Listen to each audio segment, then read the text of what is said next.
Hello and welcome to Never Mind the Bar Charts with myself, Mark Pack. And this time we have back formally the podcast's favourite guest, who has been pipped by a couple of other more recent guests, but bidding to regain his crown, Professor Tim Bale. Lovely to have you back on the show, Tim. Thank you very much, Mark. That is, of course, the only reason I'm here talking to you, but thanks.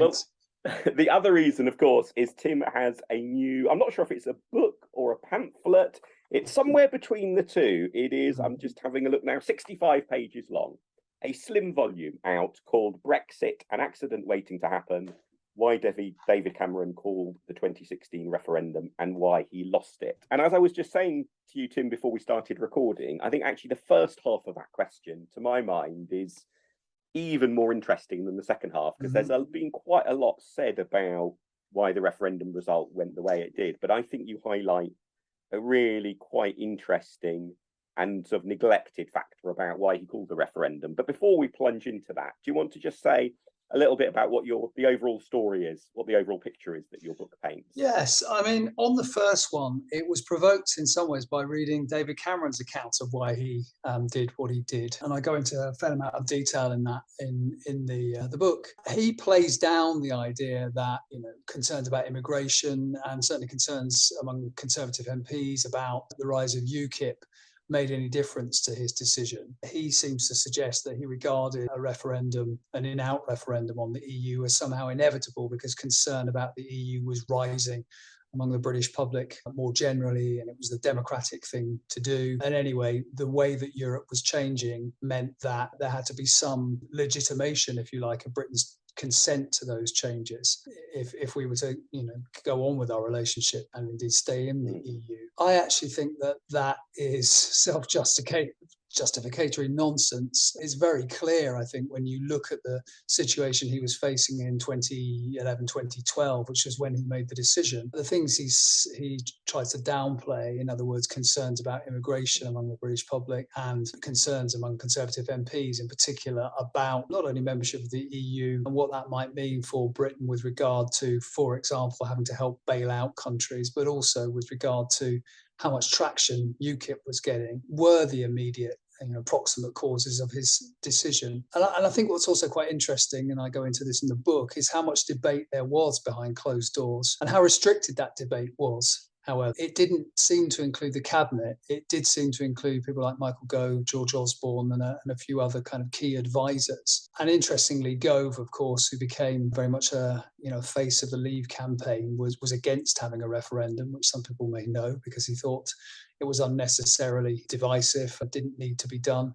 And George Osborne also thought it was a bad idea because he thought it was actually quite a risky move. So, the book goes into a bit more detail as to why that referendum was called. And then, as you say, it moves on to why the referendum was lost, which is in some ways a more familiar story. But I think, quite a lot of the academic research is worth summarising there. And, summarising in some ways, which I try to do, the various reasons why, in the end, the referendum was lost, albeit, fairly narrowly.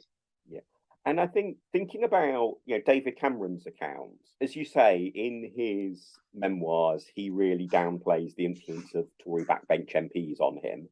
And I think you do a very thorough demolition job on the version he gives and says, actually, no, the views of Tory backbench MPs were really important. Now, and perhaps in part because you're demolishing David Cameron's version of events, there's nonetheless an implication there that Cameron, at least, and maybe even you as well to a degree, feel like there's something wrong about a party leader admitting that, well, I did something because my MPs wanted me to do it, when there are definitely ways of framing that where you think, well, that's sort of what a leader does.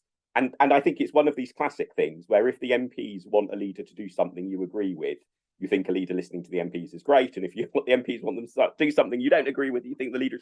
But yeah, I just wonder what's your take on, because obviously, with your sort of years, decades, dare one say, of expertise at looking at political systems and so on, is there really any problem with a leader saying, yeah, my MPs want me to do that, so I'm listening to them? No, I don't think so. If there's been a conversation in some ways between the leader and those MPs, but I don't think that's what you had between David Cameron and his Eurosceptics. I think really ever since David Cameron became leader of the Conservative Party and, suggested he wanted his party to stop banging on about Europe. As he basically, rather than engaging with his MPs, rather than arguing with his MPs, sought to, I guess, as George Osborne put it, throw them some red meat now and then, hope that would keep them happy. And as a result, what happened was that he continually appeased and appeased and appeased, and it didn't work. So there was never real engagement. And in some ways, the fact that his MPs felt the way they did, I think, was to some extent down to that, to the fact that the argument was never made by those who were convinced that Britain's best interests were involved staying in the EU. But then, of course, that in some ways is a microcosm of the whole problem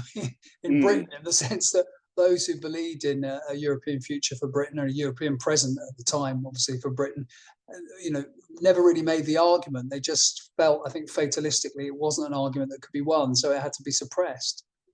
And why do you think then that Cameron is so reluctant to say, yes, it was due to the MPs? Because in a way, I mean, the point at which he wrote his memoirs, I think even at that point, a sense of being able to shift a bit of a blame to others would have, I mean, certainly his book overall doesn't seem to be full of him, voluntarily accepting the blame for things. It is, as with most political memoirs, to be fair, very much, there is a bit of self-justification and buck shifting. So why was it that he sort of wanted to bury the idea rather than own I think this comes back to your original question, really, which is, I think leaders do seem to see it as a sign of weakness in some ways. I think, it has come about for various reasons that standing up to your party is seen as some kind of virility test. It is seen as a sign of a strong leader and a capable leader. So the idea that you had been bounced, as it were, into a decision by your colleagues, I think, makes you look like a weak leader. And I think that's one of the reasons, actually, that he's less keen on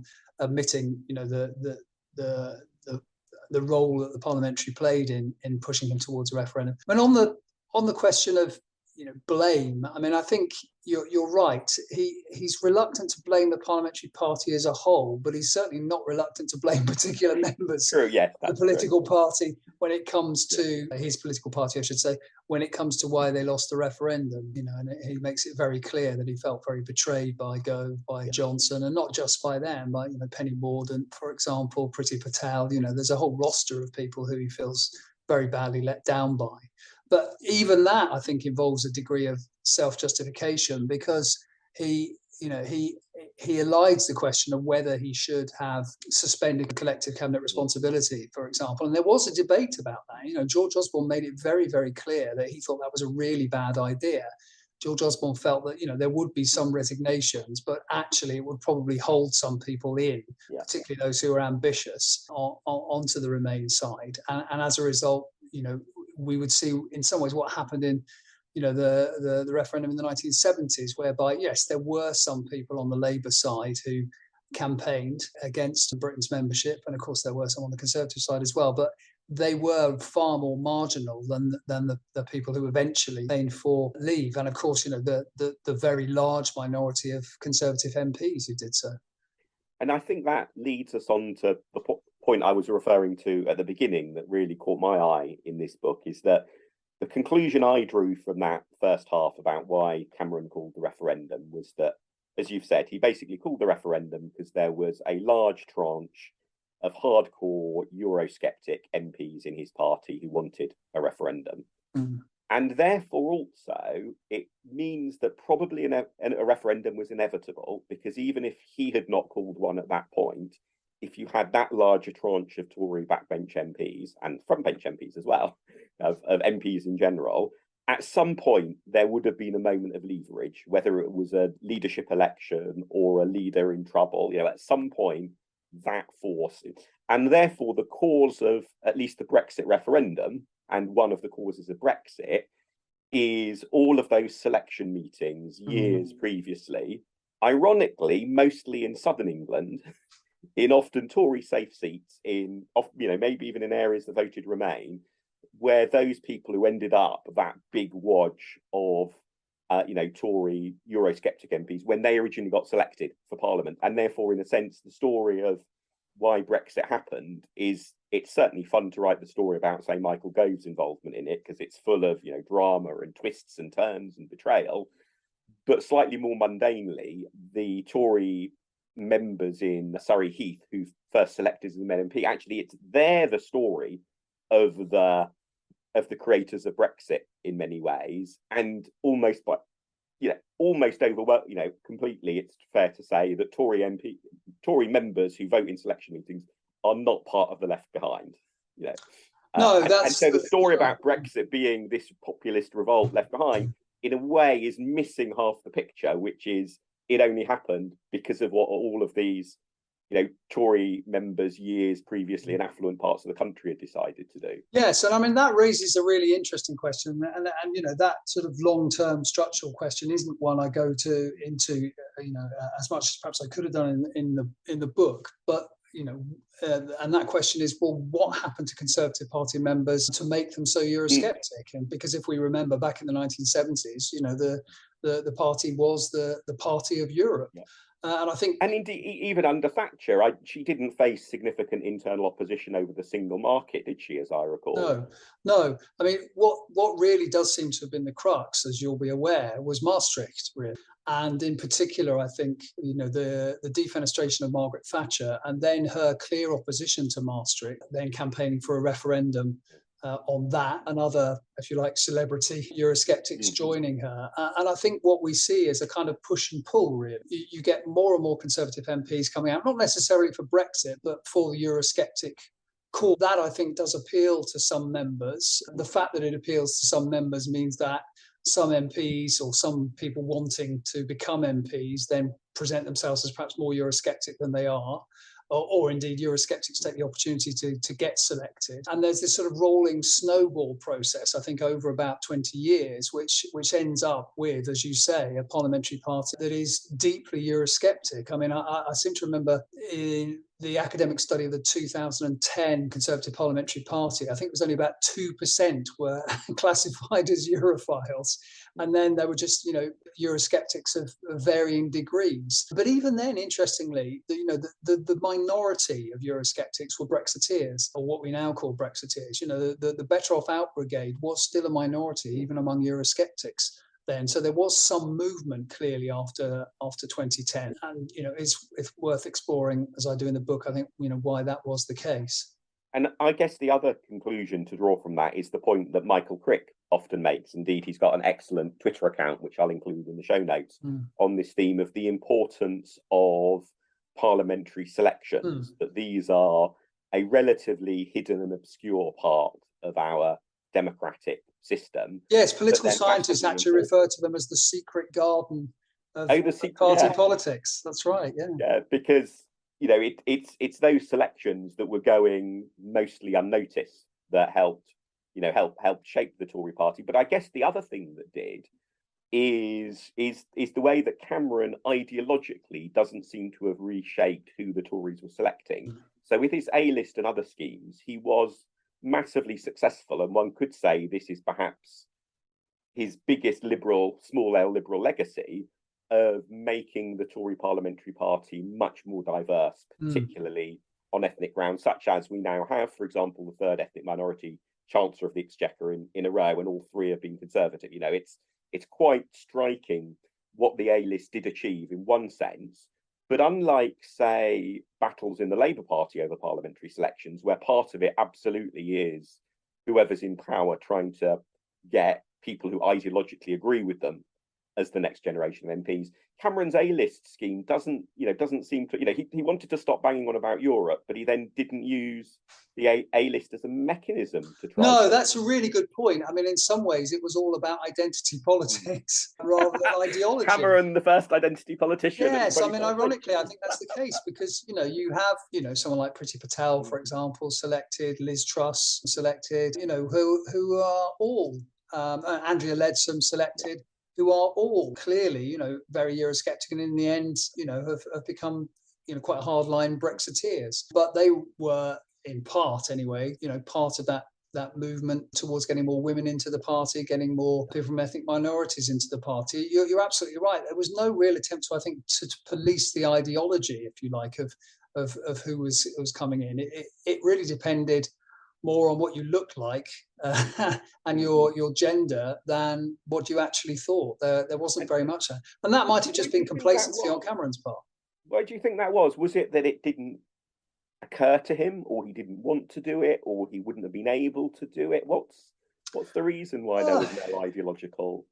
I mean, I think there was a degree of complacency, and I think there was a degree to which he assumed that if you were female, if you were from an ethnic minority, then you would share his socially liberal views almost by definition. And I think he felt, particularly after Gordon Brown failed to call that election in 2007, fairly secure in the leadership position, and I didn't really feel that any of these people were going to, in the long term, constitute a threat. After all, he assumed soon be prime minister. He would be able to use his powers of patronage to put these people in place, and they wouldn't actually cause him too much trouble. So I think probably characteristically there was a degree of complacency on Cameron's part there. Yeah. And also, I guess he wasn't that ideological in a way. I mean, he had, in one sense, very distinct political views. He was definitely not a Labour supporter. He was very clearly a Conservative, but he wasn't really deep into discussing political ideology and philosophy, was he? I think the thing he really got right as Tory leader, and he got right, I mean, to his credit, he said this when running for the Tory leadership, was we need to change. We keep on losing. We can't just appeal to ourselves. We need to appeal to a wider audience. But I don't think he ever really worked out what it was they needed to change to, other than some sort of general sense of being modern. Therefore, perhaps because he didn't have that real, it wasn't like there was a real set of ideological things that he wanted to drop. And I think there's a really interesting counterfactual, really, which is, what would have happened had the global financial crisis not occurred and David Cameron and George Osborne had won the 2010 election, perhaps in coalition, perhaps not in coalition, and not really needed or felt they needed to do austerity. What would they then have done? Because in some senses, austerity gave them back their kind of Thatcherite purpose, their Thatcherite mojo, you might say. But had they not needed to do it, would they have really gone in that direction? They certainly weren't suggesting they were going to go in that direction before the crash in 2007, 2008. Yeah, and I guess, particularly from a Lib Dem perspective, and there might be a few Lib Dems in the audience listening to this.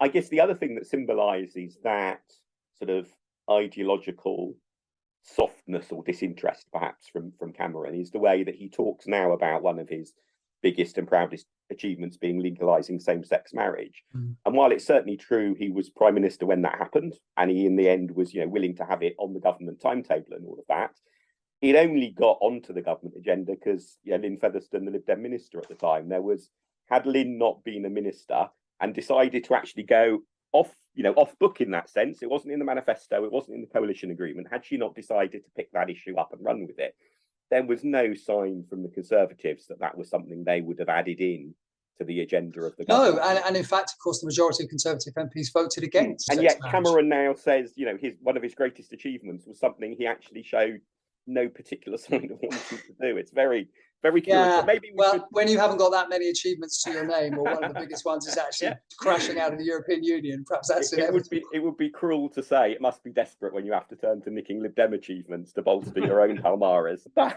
maybe we should move on to the second half of the book. And I found it a really useful summary of, as it were, the state of play of research into the different arguments over why when the referendum was called, why then the Leave side won. And I guess the main controversy that still is rumbling through on that is how much was it a vote about immigration? So what's your take on how important were people voting Leave? Well, I guess there are three different arguments, aren't there? There's the argument that it wasn't about immigration. There's the argument that it was about immigration and people wanted less of it. And there's the argument that people wanted control over immigration, but weren't actually that fussed about the numbers as long as you had control. And the difference between those two subsets of the anti-immigration interpretation is actually very relevant now. Yes. That happened because migration numbers haven't been falling in the way that I think a lot of people were claiming they would, but the government does have more control. It can set more rules. So which of those three do you think was the prime cause? Well, I think we can dismiss the first one. I mean, I think the idea that the referendum result had nothing to do with immigration is nonsense. I mean, you can see very clearly that, people were very concerned about immigration, in part, I think, because Cameron had made completely impossible promises in the 2010 manifesto to reduce it to the tens of thousands, which clearly hadn't been honoured. He'd also made the mistake of claiming that he would be able to get something in his deal with the EU, which would mean, more control and perhaps, reductions in immigration. So I think you're right. The debate really comes down to, whether it was simply about control or whether it was also about reduction. And as you say, there's a very interesting debate going on right now, actually.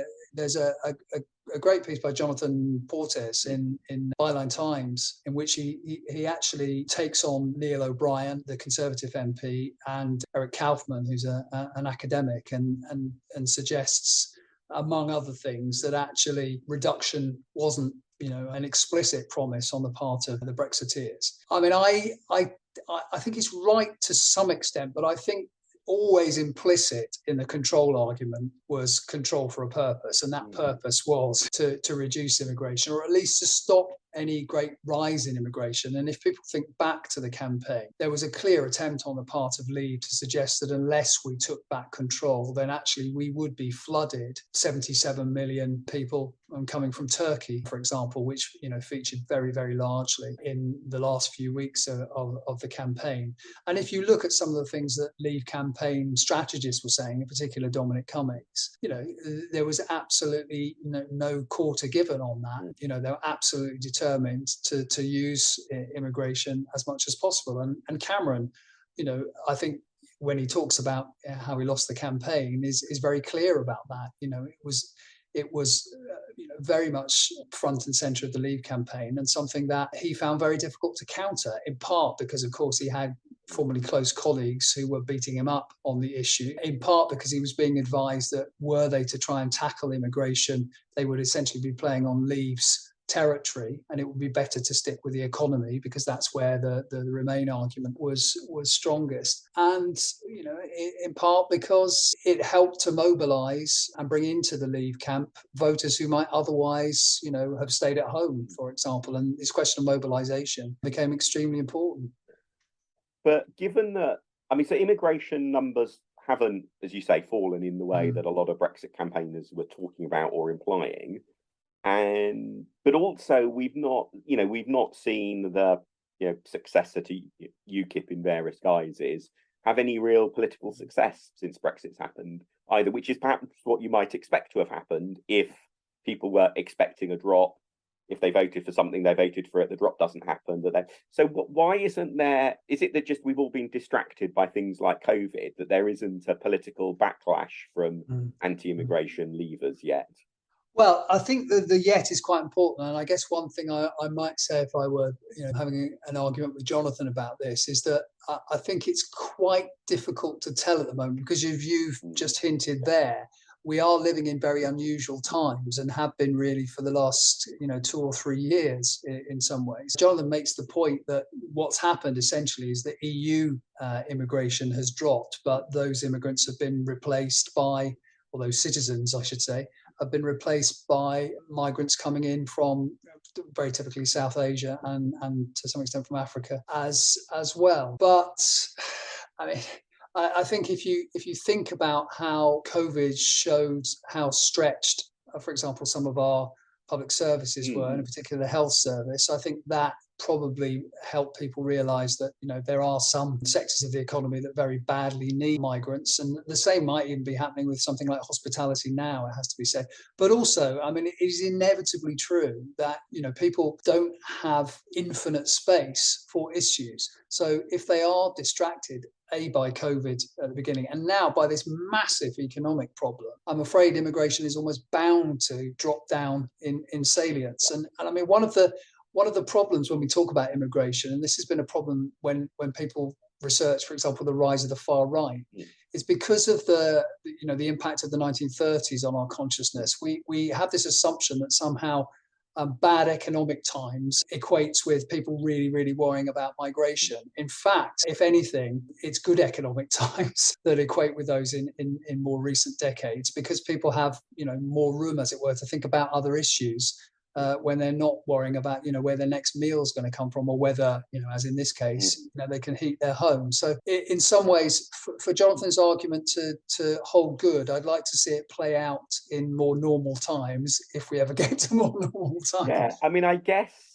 well, a couple of thoughts prompted by that. One is that, most people, have a very impressionistic and, not necessarily particularly accurate sense of whether immigration is rising, falling, high, low. It's those views tend not to be based on reading the latest ONS stats every month for a few years and deciding what you think the picture is. And therefore, in a way, it's how the various other things are performing that forms your view of immigration. And therefore, if housing shortages are top of mind, or shortage of GPs and difficulty getting GP appointments are top of mind, each of those could point in quite different directions as to whether you think, the problem is we have too much immigration, or the problem is we don't have enough immigration.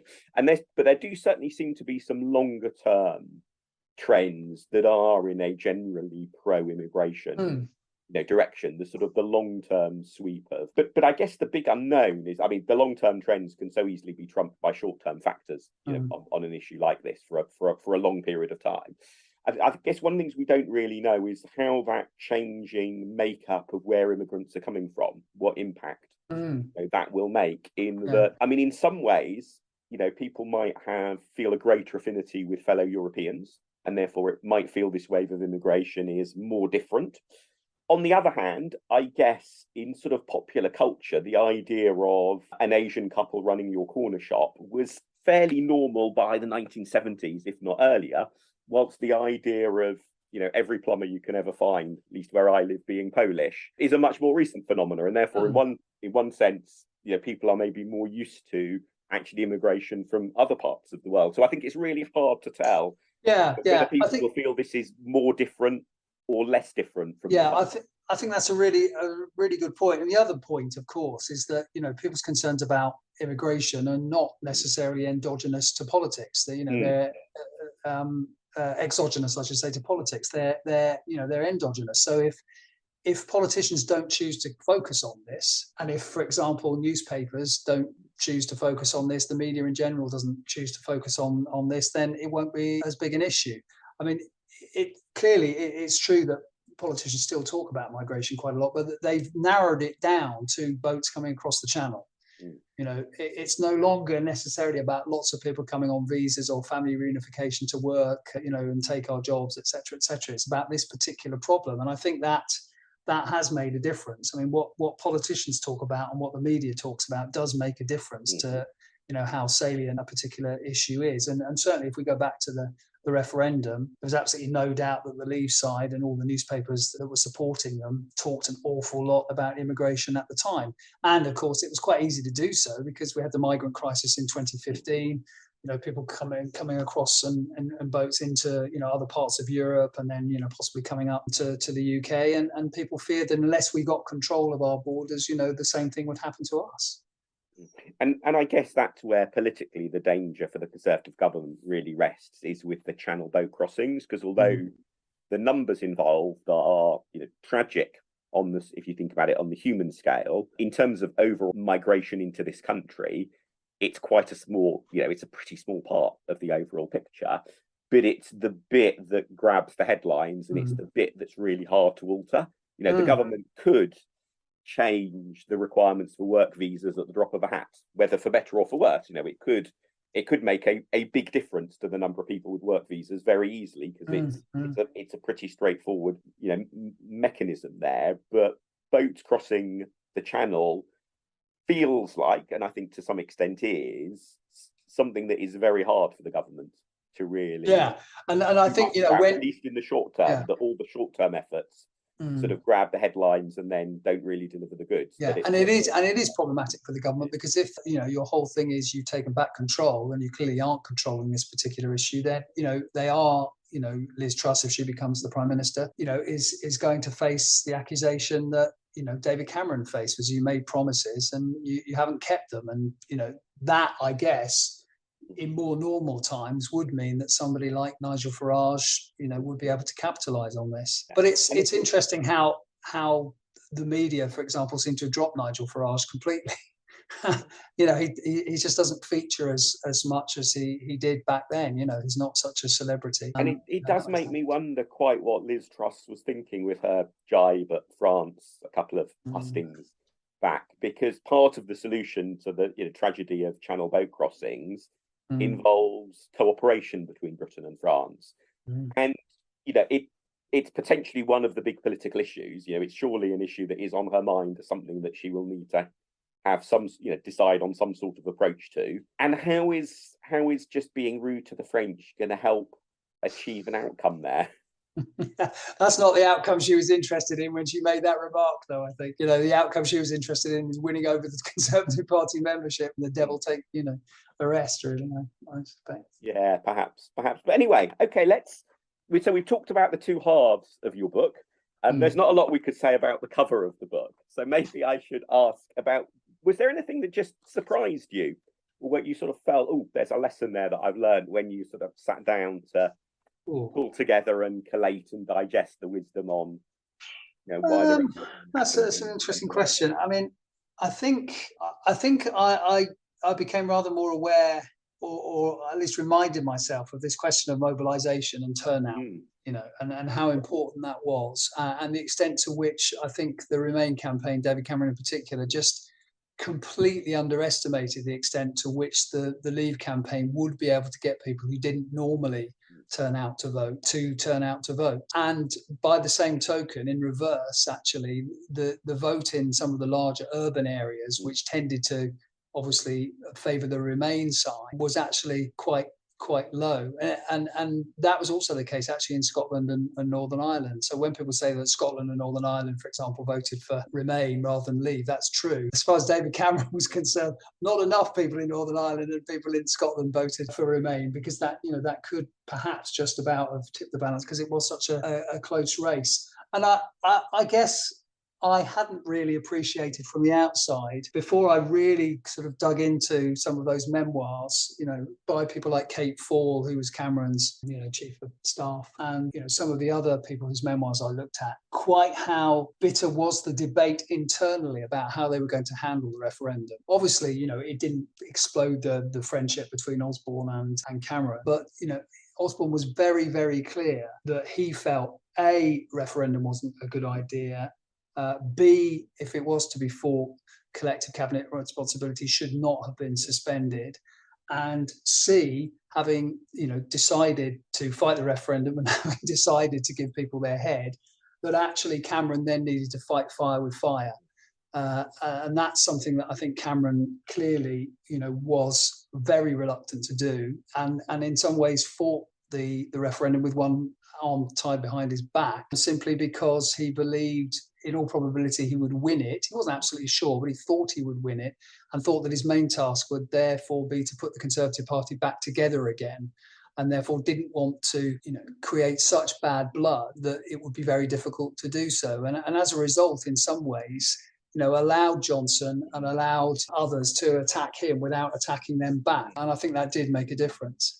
But of course, you can also argue that had he done so, it would have reflected badly on him. It would have, undermined his dignity as Prime Minister. So, there are a number of counter arguments to that. But I think the argument, and I'd say it wasn't a terrible argument, but it was a very sincere argument between Cameron and Osborne. I found very interesting. Yeah, and I guess that was my sort of initial impression from the second half of the book about why Cameron lost the referendum, was that you go through quite a few mistakes that he made, or at least you go through quite a few decisions that were taken that, given that he lost, we pick as mistakes. But in almost all cases, there's a really good set of arguments both ways. And maybe in that sense, he was just, to an extent, unlucky in that in a series of close calls, each time, he went for the thing that turned out to be disadvantaged. But I do just wonder whether, to an extent, we're retrofitting the result onto those difficult decisions, and had the result gone differently, I don't think it would have been that difficult to explain the different result. I wonder if those individual decisions really were quite as important. I mean, in one sense, when it's a close result, you can look at almost anything and say, well, oh, if that had been different, that might have been enough. But I do wonder whether we're just placing a bit too much weight on those factors. Yeah, I mean, I think that's always a problem, isn't it? If the thing that you're trying to explain is A rather than B, then inevitably you're going to concentrate on the things that you feel. I'm always reminded of the debate there used to be about the growth in the British population during the Industrial Revolution, or in the early stages of the Industrial Revolution, and basically whether that was caused by decline in deaths or rise in births. And I'm probably going to get this the wrong way around, but as I recall, for a long time, decline in deaths was the sort of the favourite theory, until there was a massive bit of really detailed statistical research that showed no, it's not about deaths, it was about births.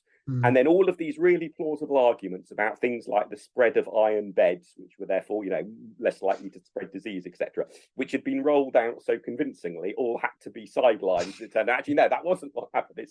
And obviously, this is both the attraction and the frustration of history, isn't it? It only gets to run once, so we can never quite be sure. Yeah, but I do think your point about the closeness of the race is very, very important. I mean, I do think had this ended up being 70-30 or 60-40, I mean, I think a lot of this would have been interesting, but largely kind of irrelevant. The whole thing could have been put down to these kind of larger structural forces. But I think when things are so close, a variety of things, had they gone differently, might have made a difference to the result. But the variety is important there. What I don't think anyone can do is suggest that there's one silver bullet explanation for this. That's why in the second half of the book there are sort of 8 or 9 explanations. And it's only when you sort of put all those together that you get to the reasons why the referendum was lost. So for example, a lot of people think that Boris Johnson made the difference, and it's I've been in presentations by academics that say it's 52-48. Boris Johnson probably made 4%, 5% difference. Boris Johnson was the reason that Remain lost the referendum, and there is a plausible argument for that, but I think probably you need a whole bunch of reasons really to provide a convincing explanation. But even then, you're not going to be able to write sort of Tolstoyan total history and come up with everything. Yeah, and I mean the Boris Johnson argument I think is quite compelling. It seems to me because the counterfactual is that Boris Johnson decided to campaign for Remain rather than for Leave. He picked picked the other newspaper article, and so it's not just to what extent did Boris Johnson persuade people to vote Leave. It's also the opportunity cost of him not campaigning to persuade people to vote Remain, which sort of in a way doubles the impact if you're yes. But also I do think he would have had that ability. He has that ability to really stick the boot in while sounding quite cheerful. And that is sort of what the Remain camp needed. You were saying earlier, Tim, about, Cameron's unwillingness to stick the boot into the other side. If you were planning out, okay, how are we going to do this? You would have thought, well, we need someone like Boris on our side in order to do that. So it seems to me quite convincing that he was a significant factor. Yeah, the other thing about Boris Johnson is, of course, he has this sort of boosterish optimism, which I think the Remain campaign really lacked. And I think that's a really good point about the opportunity cost. To have someone of his cast of mind would have been really helpful, I think, in that respect too. So yeah, I think that's important. I mean, also important, and something I'll go into in the book, and quite a few people say this in their accounts who were involved. Letwin in particular, I think, makes the point that once they lost Gove and Johnson, they were in real trouble, because up until that point they thought they'd be fighting Farage and a few other sort of hardline Eurosceptics in the Conservative Party. But once you've got people like Johnson and Gove, who were seen to be kind of reasonable and not nuts, as it were, you got into the situation where you had some of the messages that Nigel Farage was sending coming out of the mouths of people like Gove and Johnson, and therefore rendering them far more respectable and in some senses legitimate as far as many voters were concerned. And I think that did make a big difference. Yeah. So I guess finally, if we should try and end on a note that isn't about Boris Johnson, I feel. But any, sort of any thoughts in terms of, the Lib Dems don't really feature in your book, and I think I can forgive you for that because, we are a relatively small part of the story. I guess there's a different counterfactual if the referendum had taken place when the Lib Dems were a popular party. What sort of impact the Lib Dems might have been able to make overall on the result above and beyond what we were able to make and so on. But yeah, any lessons you would draw for the Lib Dems from all this? I mean, that's a good question. I'll preface it by saying I do think the Lib Dems were important in the sense that had there not been a coalition, there would have been far fewer frustrated Conservative MP because they would have been in government jobs and therefore not desperate to take it out on David Cameron via their Euroscepticism. So I do think the Lib Dems made a difference indirectly. The lessons for the Lib Dems from what happened, that's a difficult question. I mean, I guess I would say that, given what's happened and given what happened in the referendum campaign, I think it will be very, very difficult to fight another referendum on this issue anytime soon and win it. And indeed, I guess not on the European issue, and it comes back to something we talked about before, which is electoral reform. Is it going to be possible to get electoral reform by a referendum? Or are you going to have to do it some other way? And if you do it some other way, will it be regarded as legitimate? And I think Lib Dems need to think about how, if electoral reform is to be achieved, it can be achieved without a referendum, because I'm not sure that is the way to do it. It might be the way to do it in terms of the legitimacy, but I don't think it's the way to do it practically or politically. Yeah, I mean, I think the basic problem with referendums in British political culture, at least, is they are very often not decided. They very often people are not voting on the question on the ballot paper. They're voting on other things. And that makes the referendum a really flawed tool. And I think in countries like the US, where their equivalents of referendums are used so widely and you have so many of them, that does sidestep that problem very significantly, because you've got all of these, so many different ballots. But in the British political context, I think it's fair to say that probably the Scottish independence referendum was overwhelmingly fought on that question of Scottish independence. But we've seen a whole, a set of different referendums where the question on the ballot paper hasn't been the overwhelmingly dominant question that voters have been looking to. Yeah, the problem is that makes that a really if the point of a referendum is to be able to settle a particular question, the problem is if then people are actually asking another question when they're voting, it becomes a very self-defeating mechanism. So I mean, 20, 30 years ago, I was a definite believer that, a modern democracy involves giving people the power to call referendums and the like. And I think that's one area where my views have definitely changed. Yeah, the problem now, of course, is that the Scottish referendum, the referendum we had on the electoral system, and of course the EU referendum in 2016 has established the idea that in order to make a big constitutional change, you need such a vote. So how you get round that, what has become, I think, an assumption, is going to be a really, really interesting question. Although I think the Tories have made some quite significant changes, including changes to voting systems for different bits of our political system without going near a referendum, quite often without even having a previous manifesto commitment to point to either. And so I do think there is quite a lot of mileage in if it's in your manifesto and you win under the existing rules of the game, then it's okay to implement it, because that is how the system was designed to. But yeah, I'm sure that's a debate that we will return to many times in the future. So huge thanks for that, Tim. I think given the length of your book, it's just possible a quick speed reader could read the book more quickly than they can listen to this podcast. I think we should set the challenge. That's your challenge, dear listener. See if you can read Tim's book more quickly than you listen to this podcast. But I will include a link to the book in the show notes, Tim, as well as to that Michael Crick Twitter account on parliamentary selections and to the Jonathan Portes article that you mentioned. And people can find you on Twitter at Prof Tim Bale, if I remember correctly. That is correct, yes. And people can find myself at Mark Pack and this podcast at Bar Chart Podcast. So thank you hugely, Tim, for your time, and thank you everyone for listening.